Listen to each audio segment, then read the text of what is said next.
पेट wait town में दोस्तों आपका स्वागत है। दोस्तों इन दिनों बरसात का मौसम है और बरसात आने के बाद में कुछ ही दिनों के भीतर दोस्तों मच्छर और मक्खियों का प्रकोप काफी ज्यादा बढ़ जाता है। और दोस्तों जैसे ही मच्छर और मक्खियों का प्रकोप बढ़ता है, इंसानों में ही नहीं बल्कि पशुओं में भी ऐसी बहुत सी बीमारियां जो हो सकती है। तो दोस्तों आज हम गाय भैंसों में एक ऐसी बीमारी के बारे में बात कर रहे हैं जो मच्छरों के काटने से होती है, जिसका नाम है TDS, 3 डे सिकनेस डिजीज। और दोस्तों इसके बहुत सारे नाम हैं। इसको अढेया बुखार भी कहते हैं, इफिमेरल फीवर भी कहते हैं, मियादी बुखार भी दोस्तों इसको बोल देते हैं। तो दोस्तों आज हम इसके बारे में पूरी डिटेल से जानेंगे कि अगर आपके गाय भैंसों में ये अगर रोग हो जाता है तो इसके लक्षण क्या रहते हैं, इसका इलाज क्या रहता है। तो दोस्तों अगर आपने अभी तक हमारे चैनल को सब्सक्राइब नहीं किया है तो प्लीज सब्सक्राइब कर लीजिए, बेल आइकन के बटन को भी दबा दीजिए। तो आइए दोस्तों शुरू करते हैं। दोस्तों बरसात का मौसम जैसे ही खत्म होता है, बरसातें जैसे ही खत्म होती है, तो दोस्तों एक दो दिन के अंदर मच्छर और मक्खियों का प्रकोप काफी ज्यादा बढ़ जाता है।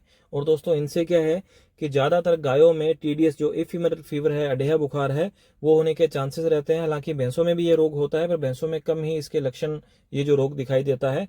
पर दोस्तों गायों में सबसे ज्यादा जो TDS है ये रोग होता है। अब दोस्तों बात करते हैं इस रोग के लक्षणों की।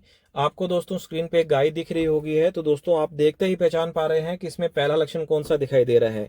तो दोस्तों इसमें क्या है कि पशु को चलने में काफी तकलीफ होती है, पशु चल भी नहीं पाता है, चारों पैरों में दर्द होता है, कभी एक पैर में दर्द होता है तो वो धीरे धीरे चारों पैरों में एक एक करके शिफ्ट होता रहता है। पशु एक तरह से लंगड़ा के चलता है, या पशु बिल्कुल भी नहीं चलता है। जैसे हम यहाँ पे जो पशु को है धक्का देके हम चलाने की कोशिश कर रहे हैं, इसमें क्या है कि पशु को काफी ज्यादा पेन हो रहा है तो पशु चल नहीं पाता है। और दोस्तों पशु इसमें जब भी चलेगा तो लंगड़ा के चलेगा, और दोस्तों पीठ को एक तरह से सिकुड़ के कुबड़ निकाल के दोस्तों चलेगा, एक तरह से इकट्ठा होकर दोस्तों पशु चलेगा, जिससे पशु को पेन कम महसूस हो। इसलिए पशु क्या है कि अपनी जो पीठ है उसको कुबड़नुमा दोस्तों कभी कभी कर लेता है। और दोस्तों ये जो दर्द है पैरों में शिफ्ट होता रहता है। और सबसे जो बड़ा लक्षण इसमें दिखाई देता है वो है टेम्परेचर। हम दोस्तों यहाँ पे इसका तापमान ले रहे हैं, कितना टेम्परेचर है। तो दोस्तों इसमें काफी हाई फीवर रहता है, 104 डिग्री फ़ारेनहाइट से लेके 160 डिग्री फ़ारेनहाइट तक भी दोस्तों हो सकता है।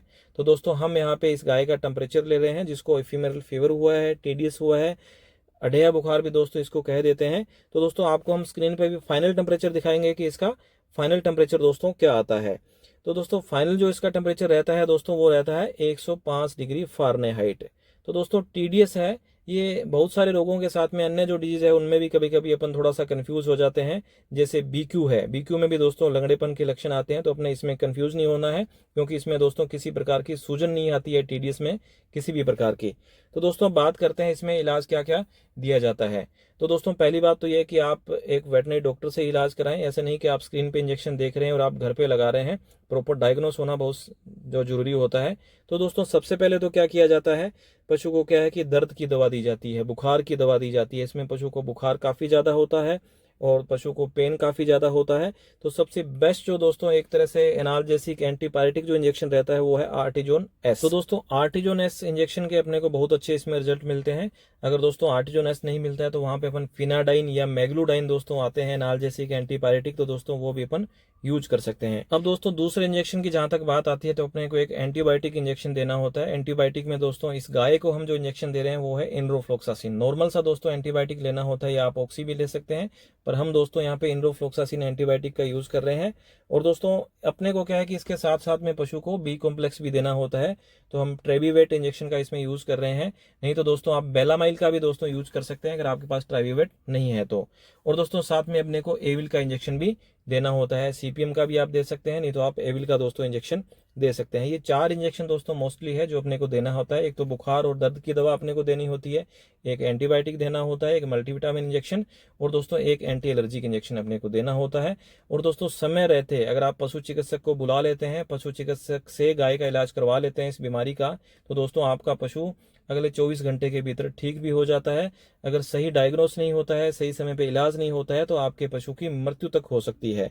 तो दोस्तों इसलिए आपको क्या करना है, जब भी आपको इस तरह के लक्षण दिखाई दें पशुओं में, तो तुरंत पशु चिकित्सक को बुलाएं। घर पे आप कोई भी ट्राई ना करें, क्योंकि दोस्तों जो इफिमेरल फीवर है, TDS है, ऐसी बहुत सी बीमारियां हैं जिनमें कंफ्यूज कर देता है। जैसे ब्लैक क्वार्टर, BQ के अंदर भी दोस्तों अपने को दर्द जो महसूस होता है, पर दोस्तों BQ के अंदर सूजन आती है। इस पे दोस्तों मैं एक अलग सी वीडियो बनाऊंगा, पर ये बात थी TDS के बारे में। दोस्तों दोस्तों अब अपने को क्या नहीं करना चाहिए इसमें। दोस्तों कभी कभी क्या है कि कुछ जो नए प्रैक्टिशनर भाई है वो स्टेरॉइड का यूज कर देते हैं। तो दोस्तों अपने को इस बीमारी में स्टेरॉइड बिल्कुल ही नहीं लगाना है। अगर आपने प्रेडनिसोलोन लगा दिया इस बीमारी में, आइसोफ्लूड लगा दिया, बेटामेथाजोन लगा दिया, डेक्सामेथाजोन लगा दिया, तो दोस्तों ये बीमारी सुधरने की बजाय और बिगड़ जाती है। तो आपको इस बात का ध्यान रखना है कि स्टेरॉइड इंजेक्शन का इस बीमारी में बिल्कुल भी यूज नहीं करना है। कभी कभी दोस्तों इस बीमारी में जो ताजा ब्याए हुए पशु है या जो दोस्तों ब्याने वाले पशु है, उनमें इस बीमारी के साथ साथ में इफ्यूमेरल फीवर के साथ साथ में कैल्शियम की भी कमी आ जाती है। तो दोस्तों वहां पे अपने को कैल्शियम की कमी दूर करने के लिए ट्रीटमेंट देने की जरूरत होती है, वो आपके पशु चिकित्सक दोस्तों निर्धारित करते हैं। तो दोस्तों ये तो जानकारी थी टीडीएस, जिसको अढ़ैया बुखार भी कहते हैं, इफ्यूमेरल दोस्तों फीवर भी कहते हैं।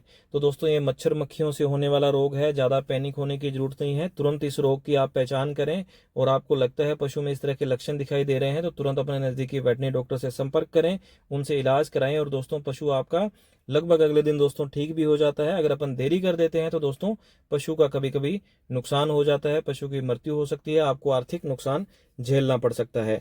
तो दोस्तों आपको ये जानकारी कैसी लगी आप जरूर बताइएगा। धन्यवाद।